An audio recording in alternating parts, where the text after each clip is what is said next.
شروع اللہ کے نام سے جو بڑا مہربان نہایت رحم کرنے والا ہے۔ ناظرین، بی بی فاطمۃ الزہرا رضی اللہ تعالی عنہا نے فرمایا کہ اللہ کی قسم 2 رکعت نماز نفل حاجت پڑھو، ادھر نماز ادا اور ادھر مراد پوری انشاءاللہ۔ محترم ناظرین، آج جو ویڈیو میں لے کر آپ کی خدمت میں حاضر ہوا ہوں وہ 2 رکعت نفل نماز حاجت کے حوالے سے ہے، صلاۃ الحاجات کے حوالے سے ہے۔ انشاءاللہ اگر آپ اس طرح سے صلاۃ الحاجات پڑھتے ہیں، ادھر آپ نماز ادا کریں گے، ادھر آپ کی جو حاجت ہے وہ پوری ہو جاتی ہے۔ اس کی سب سے بڑی فضیلت اور سب سے بڑی خاصیت یہ ہے کہ یہ نبی کریم صلی اللہ علیہ وسلم کی سکھلائی ہوئی نماز ہے۔ بے شک صلاۃ الحاجات جو ہے یا جو بھی عمل کیا جاتا ہے، ہمیں یہ غور کر لینا چاہیے کہ نبی کریم صلی اللہ علیہ وسلم کا سکھلایا ہوا ہے، کیونکہ ہمارے پیر کامل تو آپ صلی اللہ علیہ وسلم ہی ہیں۔ تو آپ صلی اللہ علیہ وسلم کے طریقوں پر اگر ہم چلتے ہیں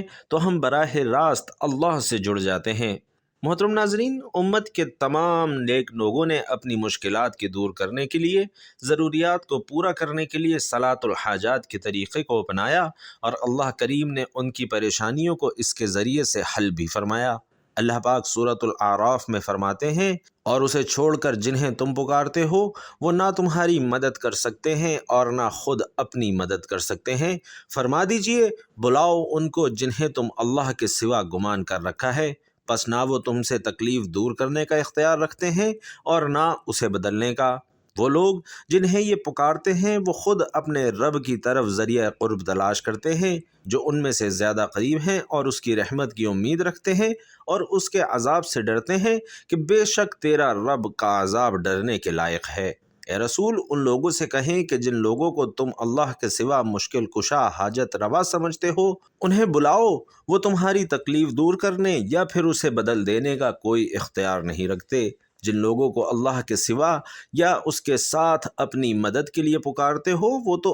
وہ تو اپنے رب کے ہاں اس کے قرب کے متلاشی ہیں کہ کون ان میں سے اپنے رب کا مقرب بندہ ہے اور کون اس کے عذاب سے ڈرنے والا ہے، کیونکہ آپ کے رب کا عذاب ڈرنے کے لیے ہے۔ ناظرین، یاد رہے کہ مکہ کے مشرک پتھر، لکڑی اور مٹی کے بتوں کو اللہ کے ہاں وسیلہ اور حرمت کے طور پر پیش کرتے تھے۔ ان کا عقیدہ تھا، اس میں کوئی شک نہیں کہ یہ انسان کے ہاتھوں کے بنائے ہوئے ہیں، مگر ان میں ان بزرگوں کی روح حلول کر گئی ہے جن کی عبادت سے خوش ہو کر اللہ نے انہیں اپنی خدائی میں سے کچھ اختیارات دے رکھے ہیں۔ اہل مکہ کے عقیدے کے مقابلے میں یہود و نصارہ بتوں کو وسیلہ بنانے کے بجائے انبیاء اور صلحاء کی قبروں کو وسیلہ بناتے تھے۔ یہی وجہ ہے کہ قرآن مجید نے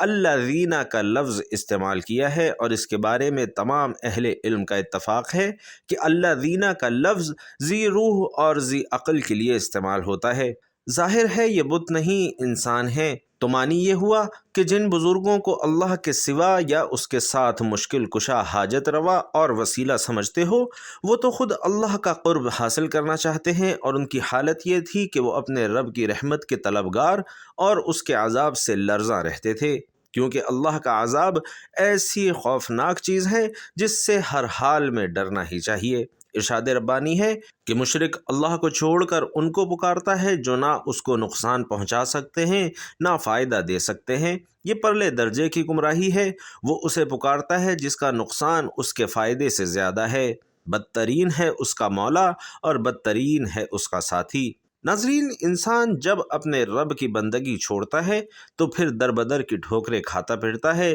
جگہ جگہ ماتھا ٹیکتا پھرتا ہے۔ جلد باز اور مفاد پرست طبیعت کی وجہ سے مشرک اس حقیقت کو سمجھنے کے لیے تیار نہیں ہوتا کہ جس مزار یا بت کے سامنے اپنی حاجت پیش کر رہا ہے وہ تو اسے نہ نفع دے سکتا ہے نہ کوئی تکلیف پہنچا سکتا ہے۔ یہ فکر اور عمل اس قدر گمراہ کن ہے کہ آدمی ہدایت قبول کرنا تو درکنار، حق بات سننا بھی گوارا نہیں کرتا، اور اس کا عمل اس بات کی گواہی دیتا ہے کہ یہ شخص گمراہی میں بہت دور جا چکا ہے۔ ایسے شخص کو شعور نہیں کہ جس کو پکار رہا ہے وہ فائدے کے بجائے اس کے نقصان کا باعث بن رہا ہے۔ ایسے شخص کا انجام انتہائی بھیانک ہوگا۔ بہت ہی برا عقیدہ اور سہارا ہے جسے مشرک اختیار کرتا ہے۔ مشرک کو اس سے اس لیے فائدے کے بجائے نقصان پہنچتا ہے کہ اسے ایسا کرنے سے منع کیا گیا ہے، اور اللہ نے اسے اپنے ساتھ شرک ٹھہرایا ہے جو تمام نیکیوں کو تباہ اور برباد کر دیتا ہے۔ مشرک حقیقی مشکل کشا کے بجائے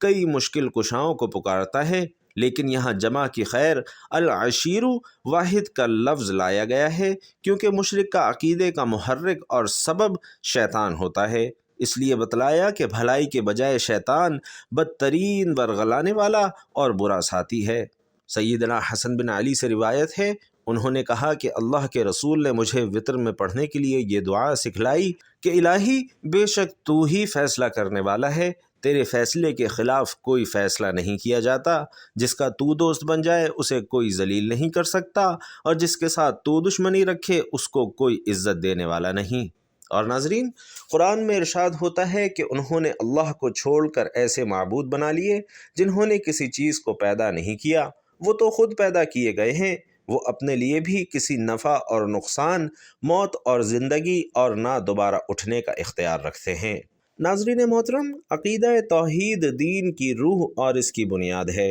اس کے باوجود شرک کرنے والوں نے مختلف عقائد اور انداز اختیار کر رکھے ہیں، کوئی بتوں، فوت شدگاہ بزرگوں اور کوئی چاند ستاروں، فرشتوں اور جنات کو اللہ کی ذات، صفات اور اختیارات میں شریک ٹھہراتا ہے جو کچھ بھی پیدا نہیں کر سکتے، حالانکہ وہ اللہ کے پیدا کردہ اور اس کی مخلوق ہیں، اور پکارنے والوں کی کوئی مدد نہیں کر سکتے، یہاں تک کہ ان پر کوئی افتاد آ پڑے تو اپنے آپ کو بچا بھی نہیں سکتے۔ آج کل لوگ شرک میں اس حد تک آگے بڑھ گئے ہیں کہ وہ مزارات کے چکر لگاتے ہوئے صاحب قبر سے براہ راست اولاد اور مرادیں تک مانگ لیتے ہیں، حالانکہ صاحب قبر خود محتاج ہیں، نہ وہ اپنی مدد کر سکتے ہیں اور نہ دوسروں کی مدد کر سکتے ہیں۔ اگر واقعی یہ تمہاری کوئی بھلائی کر سکتے ہیں تو انہیں رہنمائی کے لیے بلاؤ، لیکن وہ تمہاری کوئی رہنمائی نہیں کر سکتے، تمہارا ان کو بلانا یا نہ بلانا ان کے لیے یکساں ہے۔ اور حقیقت یہ ہے کہ جن فوت شدہ بزرگوں کو تم پکارتے ہو وہ تمہاری طرح کے ہی بندے تھے، یعنی جس طرح تم رب کے سامنے بے بس اور بے اختیار ہو، اسی طرح وہ اپنے رب کے سامنے عاجز اور بے اختیار تھے اور ہیں۔ جس طرح بیماری اور شفا، غربت اور دولت، عزت اور ذلت، نفع اور نقصان تمہارے اختیار میں نہیں، اسی طرح وہ بھی ان امور پر کوئی اختیار نہیں رکھتے تھے، اس کے باوجود تم انہیں مشکل کشا اور حاجت روا سمجھتے ہو۔ اگر تم اپنے عقیدے اور دعوے میں سچے ہو تو انہیں آواز دو، چاہیے تو یہ کہ وہ تمہیں جواب دے، لیکن وہ تمہیں کوئی جواب نہیں دے سکتے۔ ارشاد ربانی ہے، اگر تم انہیں پکارو تو وہ تمہاری پکار نہیں سن سکتے، اور اگر سن بھی لیں تو تمہیں اس کا جواب نہیں دے سکتے، اور قیامت کے دن تمہارے شرک کا انکار کریں گے، ایسی خبر تمہیں اللہ کے سوا کوئی نہیں دے سکتا۔ ناظرین، ان دلائل کے باوجود مشرکین انبیاء اور موحدین کو دھمکیاں دیا کرتے ہیں کہ ہمارے معبود یہ کر سکتے ہیں، وہ کر سکتے ہیں۔ اس کے جواب میں انہیں چیلنج دیا گیا ہے۔ ارشاد باری تعالیٰ ہے کہ کیا وہ انہیں شریک بناتے ہیں جو کوئی چیز پیدا نہیں کرتے اور وہ خود پیدا کیے گئے، اور نہ ان کی کوئی مدد کر سکتے ہیں اور نہ اپنی مدد کر سکتے ہیں۔ اگر تم انہیں سیدھے راستے کی طرف بلاؤ تو وہ آپ کے پیچھے نہیں آئیں گے، آپ کے لیے برابر ہے کہ آپ انہیں بلائیں یا آپ چپ رہیں۔ بے شک جنہیں تم اللہ کو چھوڑ کر پکارتے ہو وہ تمہارے جیسے بندے ہیں، بس انہیں پکارو، اگر تم سچے ہو تو وہ تمہاری بات قبول کریں گے۔ کیا ان کے پاؤں ہیں جن سے وہ چل سکیں، یا ان کے ہاتھ ہیں جن سے پکڑ سکیں، یا ان کی آنکھیں ہیں جن سے دیکھ سکیں، یا ان کے کان ہیں جن سے وہ سن سکیں؟ فرما دیں، تم اپنے شریکوں کو بلا کر میرے خلاف تدبیر کرو اور مجھے مہلت نہ دو، بے شک میرا مددگار اللہ ہے جس نے یہ کتاب نازل کی ہے، اور وہی نیکوں کا مددگار ہے۔ اسے چھوڑ کر جنہیں تم پکارتے ہو وہ نہ تمہاری مدد کر سکتے ہیں اور نہ خود اپنی مدد کر سکتے ہیں۔ اگر آپ انہیں سیدھے راستے کی طرف بلائیں تو نہیں سنیں گے، اور تو انہیں دیکھتا ہے کہ وہ آپ کی طرف دیکھ رہے ہیں، حالانکہ وہ نہیں دیکھتے۔ تو آپ کی جو بھی پریشانیاں ہیں اللہ کریم کی ذات سے آپ حل کروائیں۔ انشاءاللہ آپ نے حمد و ثنا کے بعد نبی کریم صلی اللہ علیہ وسلم کی ذات مبارکہ پر درود پاک بھیجنا ہے، اور اس کے بعد سورۃ الفاتحہ یا نماز والا درود جو بھی آپ پڑھ لیں، پڑھنے کے بعد آپ اللہ سے دعا کریں، اور یہ جو طریقہ کار آپ کو بتلایا گیا ہے، پہلے سمجھ میں آئے تو وہ کر لیں، دوسرا سمجھ میں آئے تو وہ کر لیں، چاہیں تو دونوں کو اکٹھا کر لیں تو بھی آپ کر سکتے ہیں۔ انشاءاللہ آپ کی جو بھی حاجت ہوگی، جو بھی پریشانی ہوگی، اللہ آپ کی حاجت پوری فرمائیں گے۔ دونوں طریقہ کار میں نے حدیث مبارکہ سے آپ سے ذکر کیے ہیں، اور یہ جو والا پہلا جو میں نے آپ سے ذکر کیا ہے وہ بھی ترمذی کا ہے، اور یہ بھی ترمذی اور ابن ماجہ دونوں میں اسے ذکر کیا گیا ہے۔ میری کوشش ہے کہ ہمیشہ آپ سے ایسے اعمال ذکر کروں جو نبی کریم صلی اللہ علیہ وسلم سے جن کا براہ راست تعلق ہو، تاکہ آپ کو اجازت وغیرہ کی ضرورت بھی نہ پڑے، کیونکہ ایسے اعمال جو براہ راست آپ صلی اللہ علیہ وسلم سے ملے ہوں تو پھر اس کا براہ راست اللہ سے تعلق قائم ہو جاتا ہے، اور آپ کو پھر کسی بھی قسم کی سفارش لڑوانے کی ضرورت نہیں پڑتی، کیونکہ میرے نبی کا بتلایا ہوا طریقہ ہے۔ انشاءاللہ 100% آپ کا کام ہو کر رہے گا، تو آپ نے اس عمل کو ضرور کرنا ہے۔ صلاۃ الحاجت جو بھی ہے، آپ کی نماز کا جو بھی طریقہ کار ہے، آپ کسی بھی نیک جائز مقصد یا ہر پریشانی سے چھٹکارا حاصل کرنا چاہتے ہیں تو آپ کو نبی کریم صلی اللہ علیہ وسلم کی بتلائی ہوئی ان دو طریقہ کار میں آپ سے ذکر کر رہا ہوں۔ ایک تو وہ جو آپ صلی اللہ علیہ وسلم نے ایک نابینا شخص کو سکھلائے تھے۔ ایک شخص نبی کریم صلی اللہ علیہ وسلم کی بارگاہ میں حاضر ہوا اور عرض کرنے لگا، یا رسول اللہ صلی اللہ علیہ وسلم، دعا کریں کہ اللہ میری آنکھوں کی روشنی بحال کر دیں۔ نبی کریم صلی اللہ علیہ وسلم نے فرمایا کہ اگر تو چاہے تو میں تیرے لیے دعا کر دوں، اور اگر تو چاہے تو صبر کر، اور یہ تیرے لیے بہتر ہے۔ اس نے عرض کیا کہ آپ صلی اللہ علیہ وسلم دعا کر دیجئے، تو نبی کریم صلی اللہ علیہ وسلم نے اسے حکم دیا کہ اچھی طرح وضو کرے اور 2 رکعت نفل پڑھے۔ پھر اس کے بعد آپ صلی اللہ علیہ وسلم نے اس کو یہ مخصوص کلمات سکھلائے کہ اس طرح سے دعا مانگو، اور وہ کلمات یہ ہیں: اللہم انی اسألک واتوجہ الیک بنبی محمد صلی اللہ علیہ وسلم نبی الرحمت یا محمد انی اتوجہ بک الی ربک ان تقضی حاجتی۔ اور اس کا ترجمہ ہے، اے اللہ پاک، میں تجھ سے سوال کرتا ہوں اور اپنے نبی محمد صلی اللہ علیہ وسلم جو نبی رحمت ہیں ان کے وسیلے سے تیری جانب متوجہ ہوں۔ یا رسول اللہ صلی اللہ علیہ وسلم، میں آپ کے وسیلے سے اللہ پاک کی طرف متوجہ ہوں تاکہ میری حاجت پوری کر دی جائے۔ ناظرین، اس کے بعد وہ آدمی چلا گیا، اور جب وہ واپس آیا تو اس کی آنکھیں الحمدللہ روشن ہو چکی تھیں۔ یہ ترمذی شریف کی روایت ہے جو میں آپ سے ذکر کر رہا ہوں۔ تو آپ نے اچھی طرح سے وضو کرنا ہے، مگر یہ غور کیجئے گا کہ وہ جو اوقات ہیں وہ مکروہ اوقات نہ ہوں، یعنی کہ وہ اوقات جن میں نماز پڑھنے کا حکم نہیں ہے، یعنی منع فرمایا گیا ہے۔ تو آپ نے انشاءاللہ جو بھی آپ کی حاجت ہے وہ آپ نے اپنے مقصد کو، اپنی حاجت کو سامنے رکھتے ہوئے، اپنے ذہن میں رکھتے ہوئے اس طرح پڑھنا ہے۔ انشاءاللہ فوراً سے ادھر آپ نماز ادا کریں گے، ادھر آپ کی حاجت پوری ہو جائے گی، یقین کے ساتھ پڑھنے پر۔ اس کے علاوہ عبداللہ بن ابی رضی اللہ تعالی عنہ سے روایت ہے کہ نبی کریم صلی اللہ علیہ وسلم نے ارشاد فرمایا کہ جس شخص کو کوئی حاجت ہو، کوئی ضرورت ہو، تو اللہ سے متعلق ہو یا کسی بھی آدمی سے متعلق ہو، خواہ وہ حاجت ایسی ہو جس کا تعلق براہ راست اللہ سے ہو یا کسی بھی بندے سے ہو، یعنی بعض اوقات کسی کو منانا چاہتے ہیں کسی معاملے میں، کاروباری معاملے میں، گھریلو معاملے میں، شادی کے لیے، جو بھی آپ کا مسئلہ ہوگا انشاءاللہ آپ کو اس معاملے میں اللہ کریم مدد فرمائیں گے۔ تو آپ کو چاہیے کہ آپ اسی طرح سے وضو کریں، خوب اچھی طرح وضو کرنے کے بعد آپ 2 رکعت نفل پڑھیں، جس طرح سے عام نماز پڑھی جاتی ہے اسی طرح سے، اور پھر اس کے بعد نبی کریم صلی اللہ علیہ وسلم پر درود و سلام کا نذرانہ پیش کریں۔ پھر اس کے بعد یہ جو آیت ہے، یہ جو دعا آپ صلی اللہ علیہ وسلم نے حضرت عبداللہ بن ابی کو سکھلائی،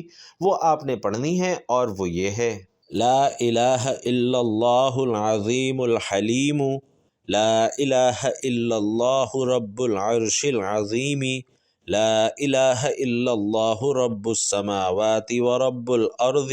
ورب العرش الکریم۔ ترجمہ: اس اللہ کے علاوہ کوئی معبود نہیں ہے جو بڑا عظیم ہے اور بردبار ہے۔ اس اللہ کے علاوہ کوئی معبود نہیں جو عرش عظیم کا مالک ہے۔ اس اللہ کے علاوہ کوئی معبود نہیں جو زمین و آسمان اور عرش کریم کا رب ہے۔ انشاءاللہ آپ یہ دعا پڑھیں گے، پھر اس کے بعد جو بھی آپ کی حاجت اللہ سے طلب کریں گے۔ یہ بھی ترمذی اور ابن ماجہ کی حدیث ہے جو میں آپ سے ذکر کر رہا ہوں۔ اب یہ تو ایک حقیقت ہے کہ جو بھی انسان جب بھی کسی مومن کو کسی بھی شک و شبہ کے بغیر اللہ کی ذات پر اعتقاد رکھتا ہے اور اللہ سے اپنی حاجتیں ضرورتیں اللہ کے سوا اور کسی سے نہیں مانگتا، جب بھی ہاتھ پھیلاتا ہے صرف اللہ ہی کے سامنے پھیلاتا ہے، تو جو بھی انسان جو کام بندوں کے ہاتھ سے نہیں ہوتے ہوئے دکھائی دیتے، دراصل وہ بھی اللہ ہی کے ہاتھ ہیں اور اسی کے حکم سے انجام پاتے ہیں۔ اور صلاۃ الحاجت کا جو بھی طریقہ ہے، نبی کریم صلی اللہ علیہ وسلم نے ان دونوں احادیث مبارکہ میں تعلیم فرمایا ہے۔